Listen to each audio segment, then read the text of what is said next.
Welcome to a new episode of late edition Beat Chronicles. I am the host and producer, Chris.lay. I'm based out of Madison, Wisconsin, and we are changing things up a little bit for this run of episodes.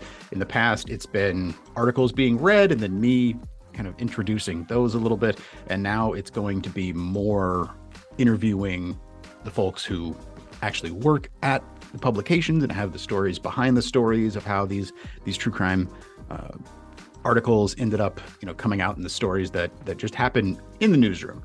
And so we've brought in Nat Cardona, who is going to be the one conducting those interviews. And because we're adding her into the mix, we wanted to take a moment to introduce her and let you guys get to know her, because I don't know how much we'll actually be interjecting her story into this down the line, but podcast is all about personality. So, hi, Nat. At least you hope. Hey, hey, what's up?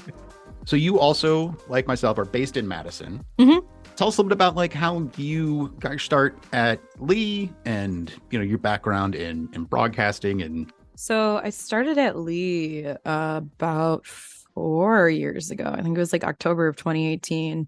And that was I just totally went into this whole thing blind. The job title was, video production assistant or something. There was no plan, no foreseeable plan. What ended up happening was I was the host and producer of a video series that went out daily to all our sites, and that was called 5 to Know with me, Nat Cardona. And that was kind of just like kitschy stuff, the stuff that's on the internet that people are clicking, whatever, 5 hot topics would be out there for the day. Before that, basically right out of college, I went up to northern Wisconsin and did a 2-year TV stint there. I was the morning girl for the NBC affiliate up there. So I was the reporter out there up in the cold north. And as you can imagine, there wasn't a lot of breaking news. So it was like, oh, here's some pancakes at this cabin today. So my couple years stint up in the Northwoods, it was a great experience. Again, it was like all live hits and stuff in the morning, but it was very cookie cutter for me. And I'm not a cookie cutter person. I'm from Chicago originally, and I'm also Colombian. So there's just I have a lot of fiery energy all the time. So, being told what to do and how to look was only going to last for so long. So, left there, and that was my introduction to Lee. So that was kind of that is my journalism history. I mean, in college, I did a ton of stuff. I did print and I did radio.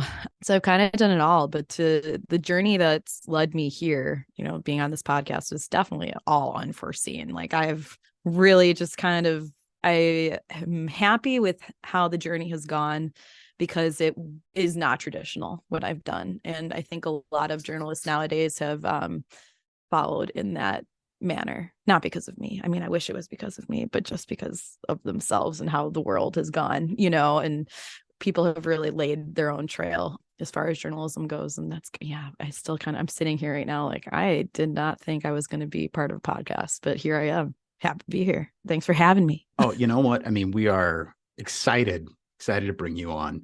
Thanks. You and I crossed paths a whole lot because you were in at like 5 a.m. to do 5 to Know.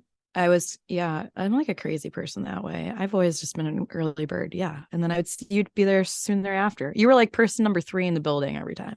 Jason Adrian's beat us all, obviously, And all those 5 to Know video clips are still out there, I'm sure. Yeah, no, they are. Towards the end of my stint doing that, I did more kind of topical things that could have longer shelf life and be on our sites well beyond just the day. Mm-hmm. And that was actually the most fun for me. Like, where it was like, 5 things you didn't know about why we vote on Tuesdays. There you go. Click, click, boom, boom. We'll have that link for you somewhere. If this was video, you'd be able to do the TikTok thing and just like point and then have the link pop up. God. But yeah, I love doing stuff like that. So yeah, we were always kind of grouped together, huh? Audio and video. Yeah. Audio and video. And when you were doing the 5 to Know, was there any like true crime stuff that you were covering around that time? Or because I know it was, more the topical, whatever was kind of buzzy for that day, or the news cycle was for that period of time. Yes, the only thing that comes to mind is the guy who like the most prolific serial killer ever has been finally caught. It was like all this he was the guy who did like the sketches of his victims. Does this ring a bell? I'm gonna kick myself later. He was an older African American gentleman who targeted primarily African American women. And the reason I'm remembering this is because he did all these drawings, and I think it was in prison. So, there's these Jane Does all over. I think he was kind of all over the place. So, I mean, he would like draw these women and at least try to show, identification. But that's like, as far as Five to Know goes, that serial killer is the only one that I took a lot of time on that. The dude from California. No, the Golden State Killer, I was still up north. I was still doing news when that all came about. Okay. Which is wild. That whole thing is crazy. The book, I'll Be Gone in the Mm-hmm. Dark, is chilling how he slipped through the cracks. And yeah, I mean, and that's one of the trends with any, serial killer is just the way that they are able to bounce around from jurisdiction to jurisdiction, and the cops just aren't communicating very well with each other. And you can show up in a new place, have the same MO, and if you didn't make national news, then you're kind of, good to go. Two thoughts here. One, his name is Samuel Little. That's who I was talking about. Second thing is that exact statement is maybe it's like why, or at least a very small reason on why I've always been drawn to this topic is because it's nuts to think about. It's, typically men that are unfortunately these type of killers. Mhm. But to think that the statistic is like there's like 50 active serial killers in the United States, like currently.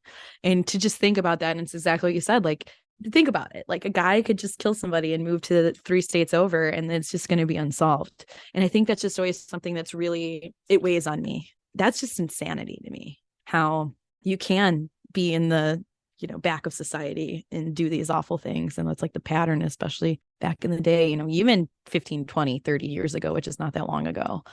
Without police and different detectives in different jurisdictions not connecting with each other. And, even today, like, well, there's some databases, it's still pretty disjointed from my understanding. Yeah. As a layperson. Ted Bundy is one who comes to mind of the same thing, where he was jumping around the Pacific Northwest when he was active. There wasn't communication.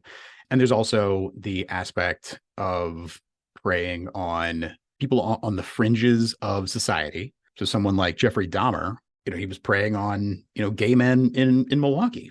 Mm-hmm. It's something that we're going to get into with this upcoming season out of Greensboro with Robert Sylvester Alston, who preyed on African-American prostitutes. And like you were saying, with the most prolific Samuel Little, that's the same thing. And these are populations where you can't know. I mean, Samuel Little is, he at least I think was trying to come up with a full account in the end. When you say, he was sketching people, but you'll never know, because there's so many people on the fringes where if they disappear, there aren't people that are going to notice, or if they do notice, then there's not a lot of leverage they have. I mean, as a country, we don't serve the people on the fringes in the same way that we do everyone else. Right.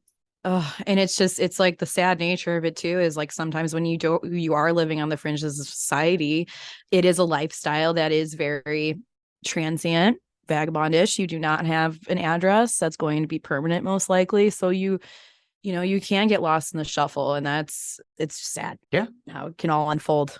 Not to get too, I guess, over dramatic, but as a culture, we dehumanize people. And in reality, I don't know how far any of us are from being on the streets. It's tough to. I think about that. That's a really good point, Chris. You think about how many people are incarcerated or on death row that are being exonerated after the fact by DNA.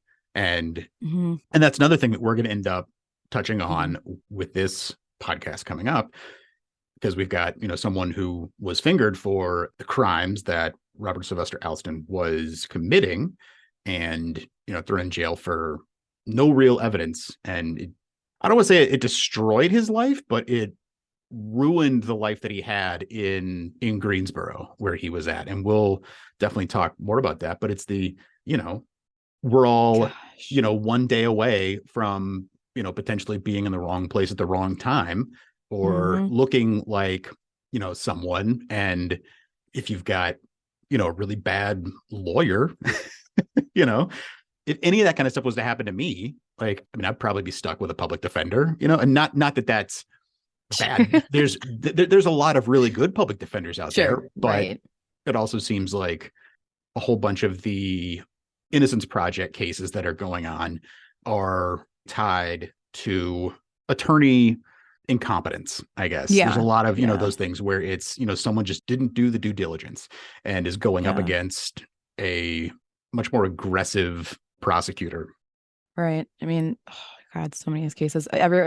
Back in the day, especially. I'm not saying that doesn't happen today, but prosecutors love, and detectives too, like love the wham bam, thank you, ma'am. This case is closed. We got the guy, and it's just like not the guy, which again is just like, thank God for DNA science, even though it's not. Things obviously still can fall through the cracks and that kind of thing. But if DNA didn't exist, that is a scary, scary thing to think about. Like bad things can happen to good people. Yeah. When it comes to actual true crime podcasts, what were some of the early shows and stories that jumped out to you? Because I mean, when you and I were talking early on about planning out this season, we set up a lot of baseline connections, and I mean, you certainly have an interest in the topic. You had a pretty long, playlist that you were passing along to me. But what were some of the early instances of true crime podcasts that connected with you as a listener and a podcast consumer? You ask specifically about podcasts, but if you don't mind me just tossing in there, I would say the earliest memory of true crime and how crazy stuff can happen is it was actually through watching like Dateline. So, and I bring it up because Dateline is probably the first true crime podcast I ended up listening to when I got into the realm of podcasts, because it's basically the show and just audio version. But okay, growing up in Chicagoland, like two cases come to mind, one being the Stacy Peterson case. Drew Peterson was her husband. He's a well-known name, I think even nationally, because it ended up being a thing. Basically, he's a lot older than his 25-year-old wife, and she's been missing since 2005. He actually ended up having his like first, I can't remember, his first or second wife.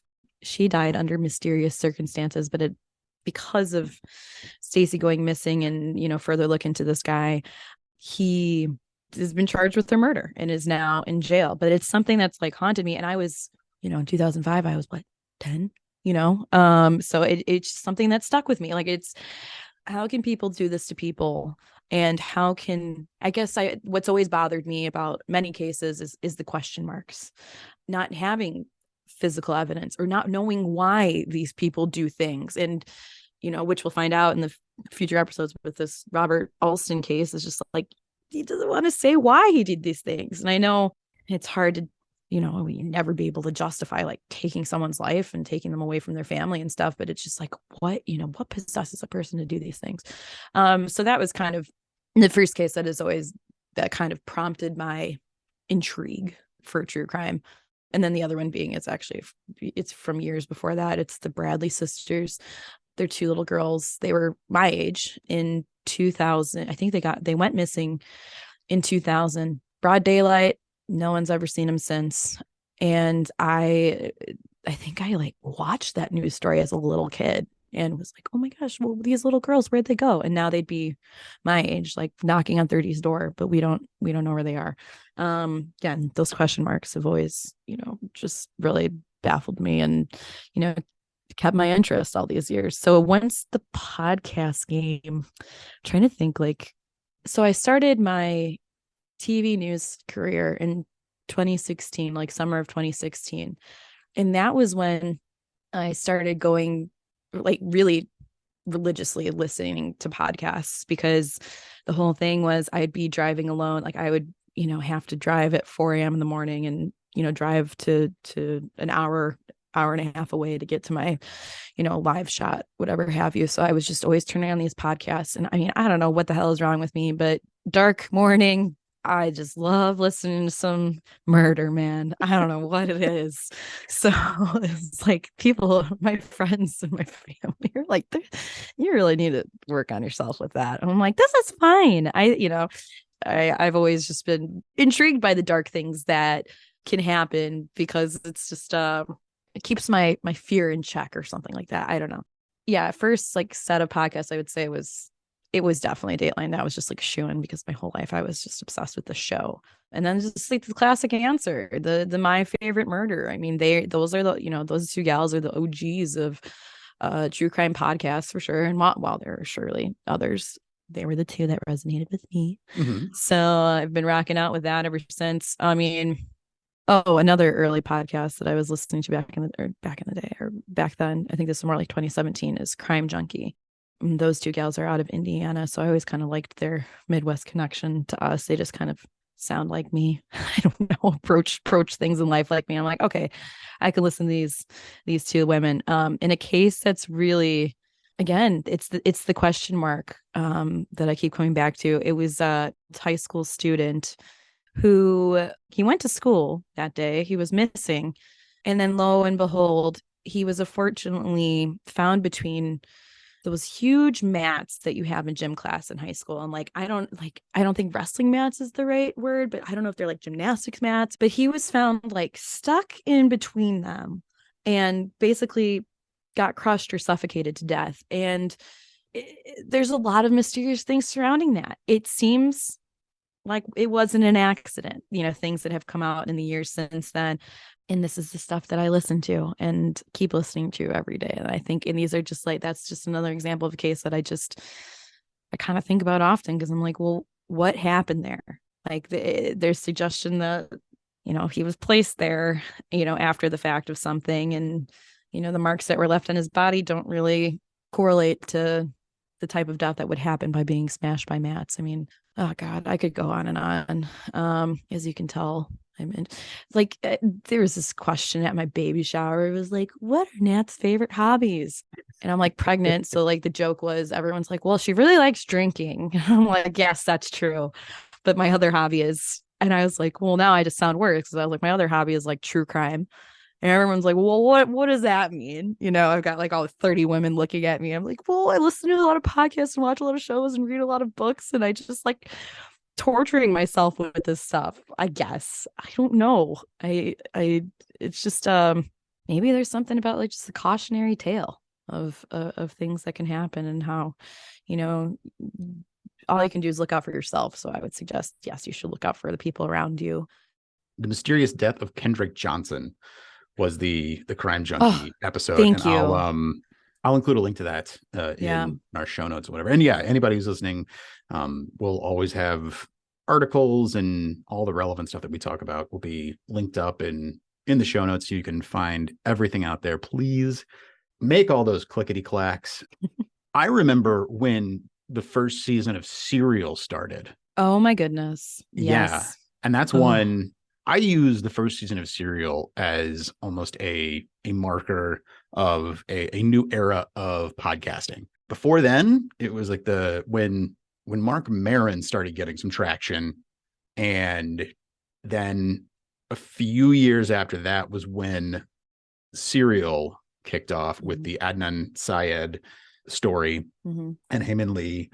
Obviously that has found its, I don't want to say final chapter, but it certainly had some kind of finality to, the books are closed on aspects of that story. And, the fact that Serial came as an offshoot of This American Life sort of gave it this, smart people can get their hands dirty in, more, frowned upon, I guess, populist genre.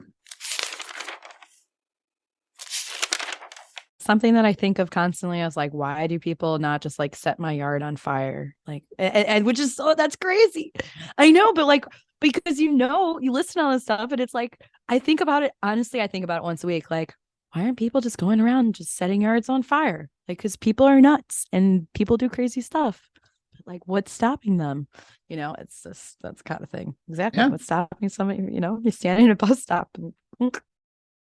So the podcast that we're going to be working on for the next 4 or 5 weeks is going to be in Greensboro, and it's going to be following all of the stories around a man named Robert Sylvester Alston, who was based in Greensboro, North Carolina, and convicted of and then later admitted to what ended up being a grand total of 4 murders.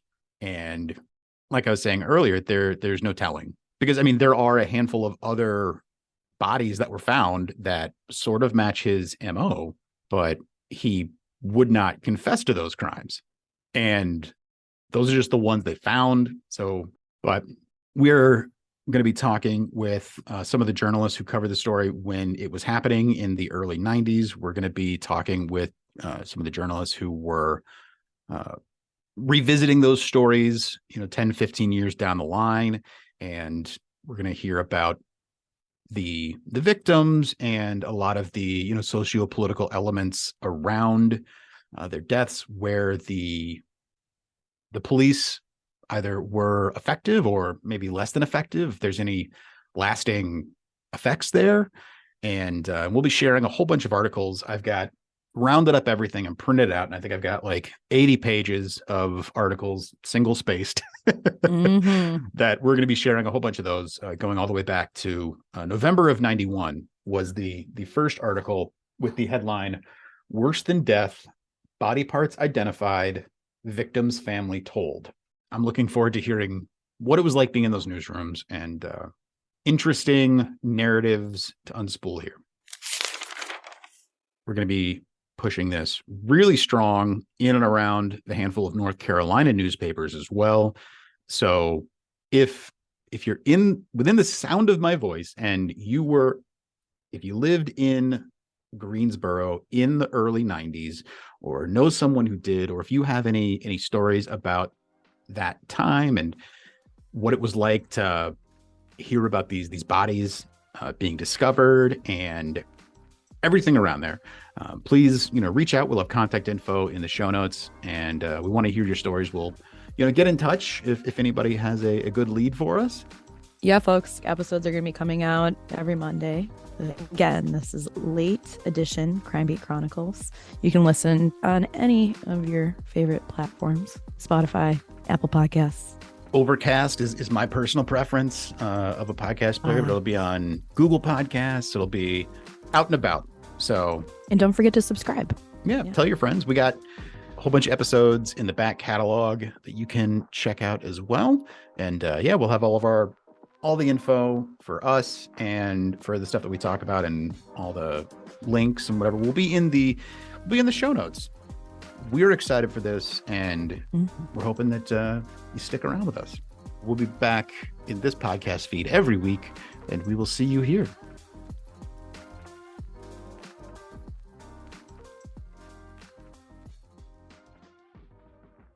We need, I don't know what, like a good outro. Like a sign off. Bye.